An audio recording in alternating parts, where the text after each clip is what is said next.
computer. All right. So, uh, actually, it just so happens everybody here actually knows who I am, but there's some people who aren't. So, my name is RAlbert. I work with Real Estate. I'm a real estate broker. I've been involved in over 300 real estate transactions, whether that's being a project manager, flipping homes, whether it's personal investments, or helping other clients. And so, what I've put together today is every market's different when it comes to selling a home, and this one's definitely different than what we've seen in the past. But there are certain nuances that you have to factor in when you're going to list your home, whether that's even with me or even with another realtor, like what to expect out of that. So why don't we go ahead and just dive right in.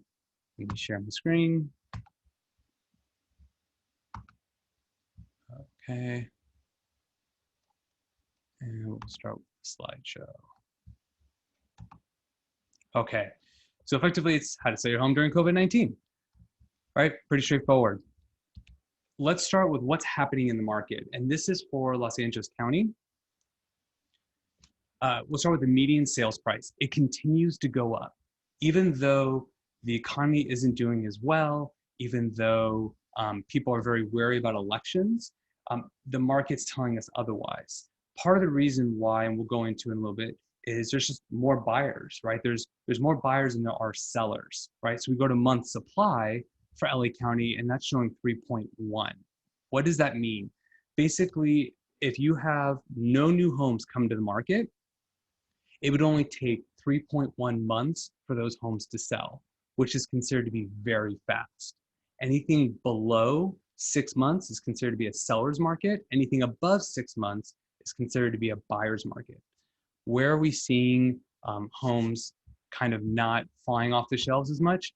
More condensed areas at higher price points. So for example, downtown Los Angeles, they have a lot of inventory because not everyone has to be close to work anymore. So it's like, well, if I'm going to spend $1.5 million on a condo, I can spend $1.5 million in the valley or somewhere else and get a house, right? So we're seeing some of that transition more into suburbia, but all in all for LA County, inventory is still really low. So then the question kind of begs, like, why sell now? Well, there's a couple of reasons. Interest rates are low, so it increases buyer power.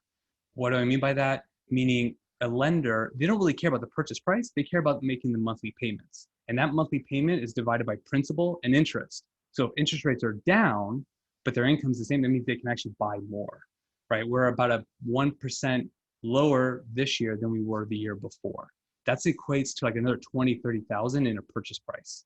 So you have more buyers that are able to qualify. The second part, which we've already touched on, is inventory is low. There's less options for buyers, meaning more competition, meaning buyers are starting to be more forgiving on certain things that they wouldn't have otherwise because they know they don't have much choice, whether it's the size of the unit, location, condition, things like that. Also right now, because of COVID, there's no open houses, no looky-loos, not, hey, my neighbor who likes to snoop in everyone's yard is gonna come over. You don't have to worry about that right now.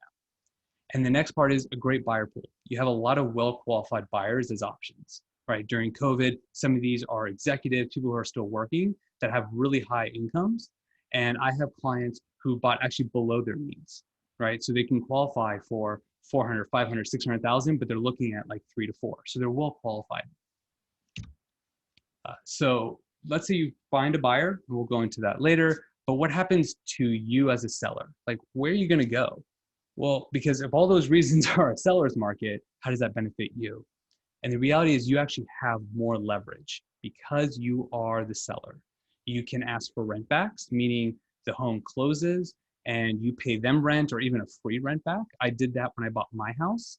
It was super competitive. We were one of 17 offers. So we said, hey, you get to live here for free for 30 days, which for me and my fiance at the time, it didn't matter because we were going to do construction. So we had to get the plans, everything together. So it actually didn't cost us anything. You can also do contingent sales. So you can tell the buyer, hey, you can buy my place, but it's contingent, meaning like subject to me buying somewhere else. So if you don't find a home, you can cancel on the existing buyer. And the third is you can negotiate the terms that work for you, whatever that might be. For some people, it's the rent back. Some people, it's just like, hey, I want to live here for free for the next 3 months. It's an extreme case, but that's just as an example. So you have more leverage in this market. So what's changed since COVID-19? Well, we've already touched on no open houses. We've touched on COVID-19 disclosures, which is basically, hey, I know COVID's real, and I'm going to this house telling the world I don't have COVID or no symptoms of it.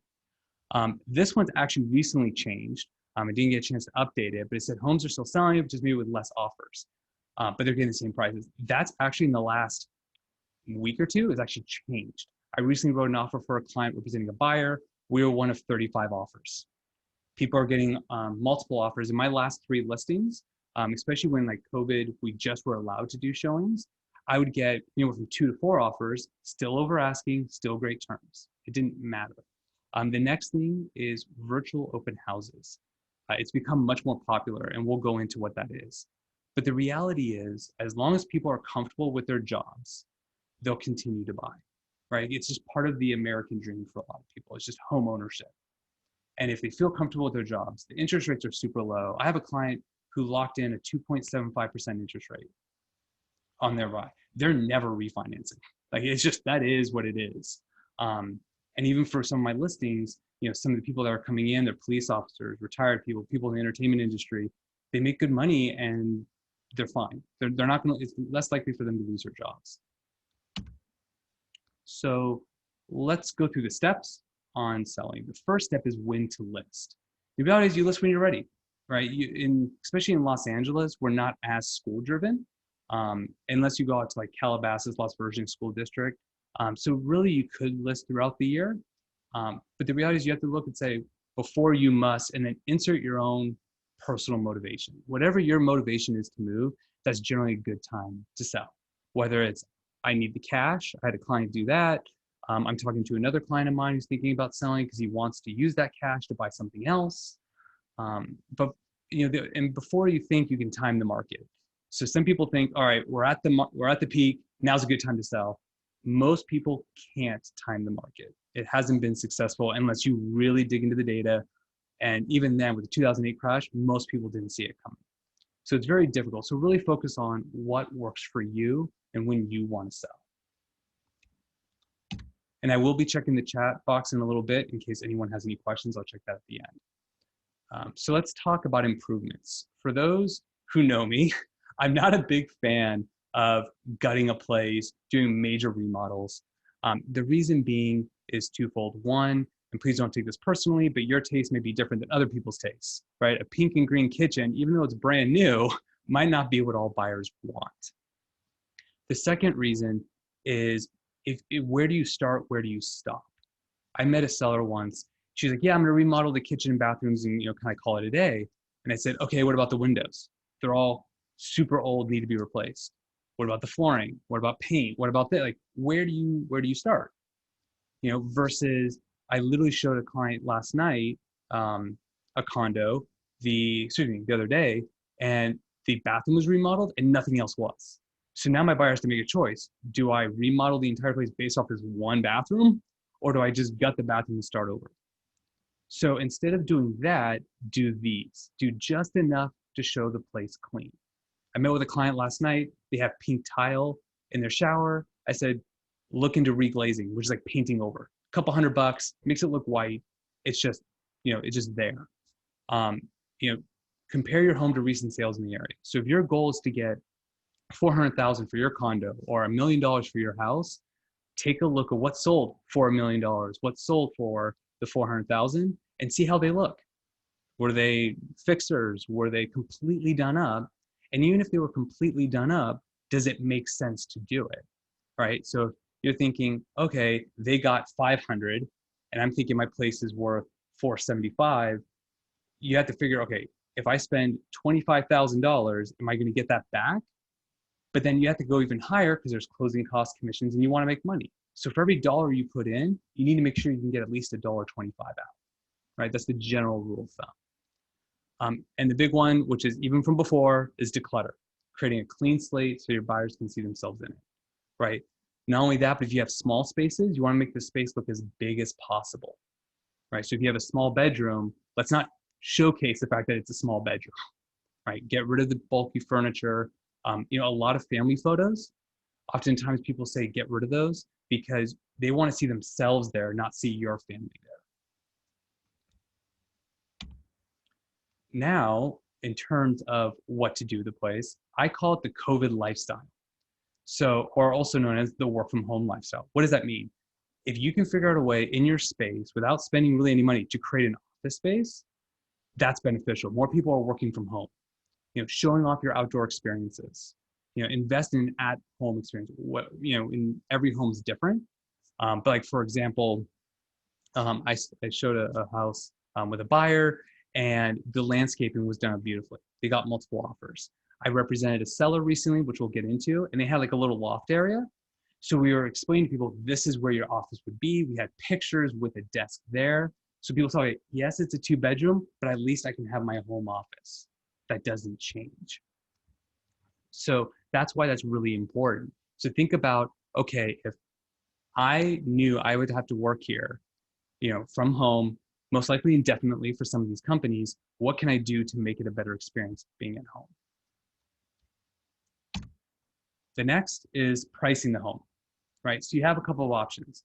You have the sales in the area. What do? You can go above market value. You can price it at market value or price it below market value. I know it sounds pretty straightforward, but we'll kind of dig into it. So above market value. The thought process with doing that is it leaves room for negotiation in case some buyers, you list a house for $1 and they offer 97 cents.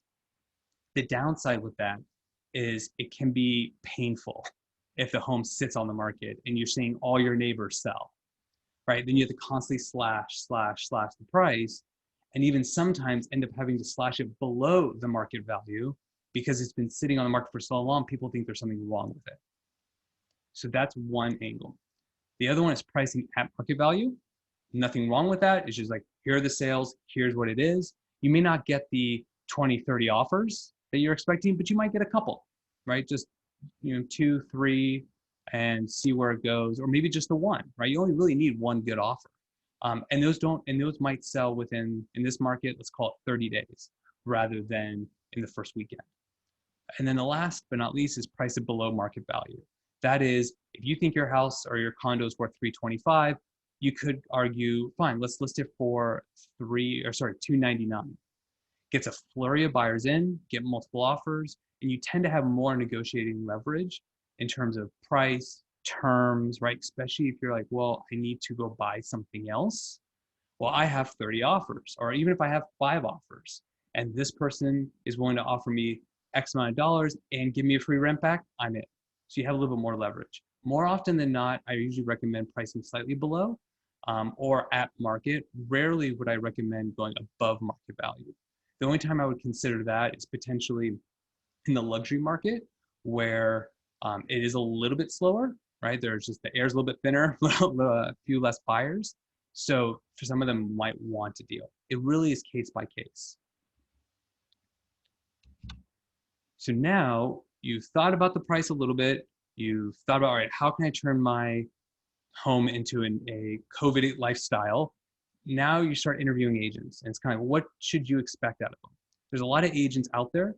I think there's 1.4 million in the United States. I can only guess how many there are in Los Angeles. But let's talk about what to expect. Each one's going to come at you with different things. So the first is what I call the overwhelming checklist. A good realtor, a good agent, is going to have a very detailed marketing plan of different action steps, meaning they're not just putting in the MLS and waiting for it to go. You'll see under launch day, for example, you see Realtor.com, Redfin, Zillow, and Trulia. And some agents might say, hey, look, I make sure your listing shown on every single one of those sites. Well, I'm gonna tell you a little inside information. Once you post it in the multiple listing service, it automatically gets syndicated. It's actually only one step. So that shouldn't be impressive. That should be a red flag. If that's all they're doing, then you might want to consider a different agent. Instead, take a look, okay, how are they helping with repairs, prepping the home? Are we doing pre-inspections? Okay, are they doing professional photography, or are they just using their cell phones? Do they do floor plans? Are they doing any sort of virtual tour? What is the process to getting my home sold, right? You want this laundry list. If they don't have this laundry list, it means either don't know what they're doing, or they're just hoping that you'll just sign with them because you haven't talked to anyone else. The next is the photography. There are some agents out there who use their cell phones. They're doing it to be cheap. Really, you need a realtor that's going to use professional photography. And the reality is as great of an iPhone camera as it is, most realtors aren't also professional photographers. So here's a listing that I had on, obviously you can see where the professional photos were, and then I attempted to take photos of the exact same spot with my cell phone, and you can see the difference. I mean, even if you look at the bathroom, it almost looks dated when you compare it when using a cell phone. So if you see you see your listing with all these cell phone photos, it might not be a fixer, it might not be dated, but it definitely gives off that impression, right? Because there isn't enough light, or it's not the right angle, things like that. So having, and this is really at any price point. We do this for all of our listings. Occasionally not so much on the lease listings because it's a different ball game, but for selling your home, go with professional. The next is the virtual tours and floor plans. So what is that?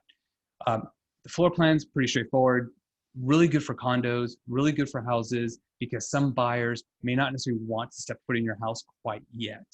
That's what the goal of the virtual tours and the floor plans are. It's all about the quote unquote first showing. So the virtual tours is actually, there's different services. Again, the realtor coordinates it, the realtor pays for it. And basically it does a full walkthrough of the home. This is one of the listings that we had recently in Valencia, where as you can see at the bottom, you can go to the master bedroom, the master bathroom, the walk-in closet. You can kind of skim around, kind of do basically a walkthrough. So if anyone who sees the home that's already seen the virtual tour, consider it like a second showing. It just shows that they're that much more serious. And especially right now, even though some people are relaxed with COVID, not everybody is. Some people are still very like, I only want to see a home if I know I really like it. And that's where things like this come in. Now, I don't recommend virtual tours for every home. It really is case by case. This listing, it worked out really well, high ceilings, a lot to show. I've seen other virtual tours where it actually made the house look smaller than what it really was. So you talk to your realtor, talk about the options, see what they recommend, and kind of go from there.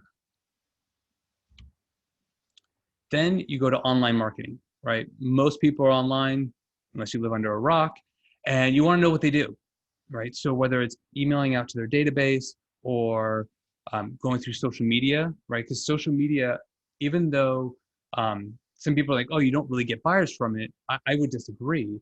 I think it really helps if your agent has a big sphere of influence, and it helps get the word out there.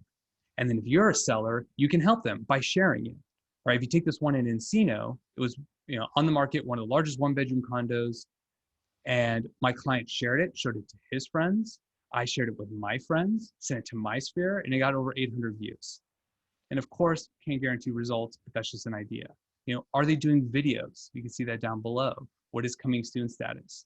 So I highlighted the property by talking about something else, because not everyone wants to see a property, but some people want tips or tricks in real estate.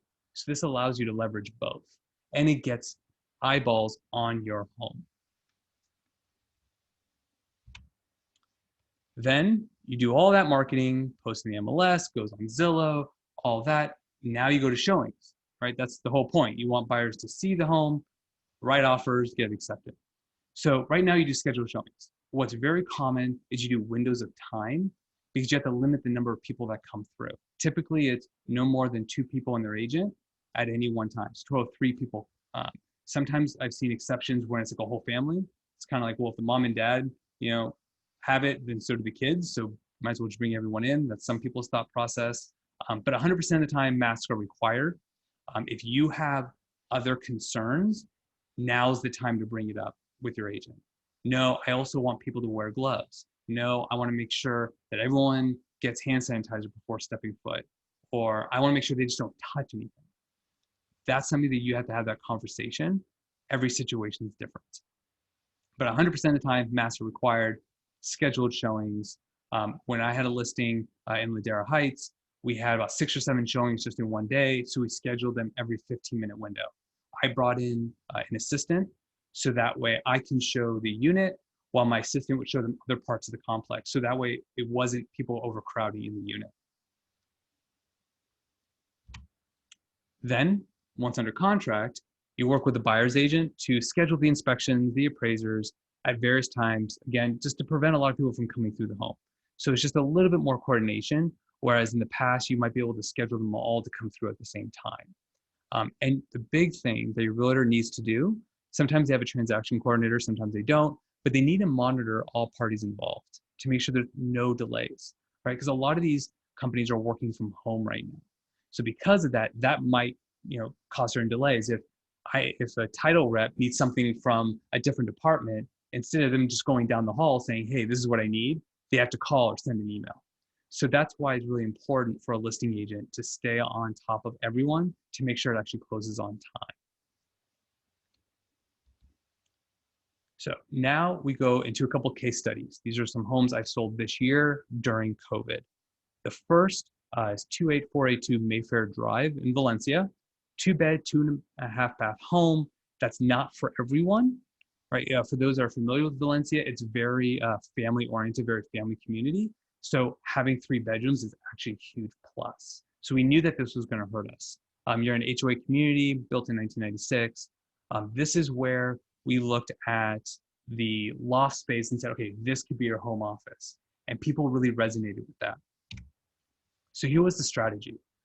Again, I'm not a big fan of a lot of improvements. So we did a virtual walkthrough and I said specific improvements, which included touch-up paint and stucco repair. The idea was we didn't want anyone to come through thinking this place was a fixer. It's like, no, it's a clean, move right in, call it a day. Replace a small section of carpet. So there was a stain in the carpet that was from an iron or something like that. When most people look at carpeting, they think, okay, I have to tear up the carpeting and replace the entire room. What they don't realize is oftentimes you can cut a section and replace it and no one will be the wiser. So that's what we did. It cost my client $180 to do that. Replaced primary bathroom faucets, just wasn't working. But there was broken floor tile, told them to leave it. Didn't replace all the carpeting, told them to leave it. We priced it competitively at $499. We pre-marketed the home as coming soon, did the professional photos, floor plans, virtual tour. And the results, we did 9 showings in 3 days, received 2 offers, entered escrow 3 days on the market for $115,000, so above asking, and closed in 21 days. We actually could have gotten it sold in 1 day because we got an offer literally the same day we showed it. But because we had a few other showings, I told my seller, hey, let's give it a day or 2 just in case someone came in. And that's how we ended up getting a second offer, but we used it as leverage for the first offer. The second one, 5454 Zelza Avenue, unit 205. This is in Encino. 1 bed, 1 bath. It was near the freeway, 872 square feet. So this condo was, as you can tell, really done up by the sellers. They did a really good job. You do hear the freeway noise. That's not for everyone.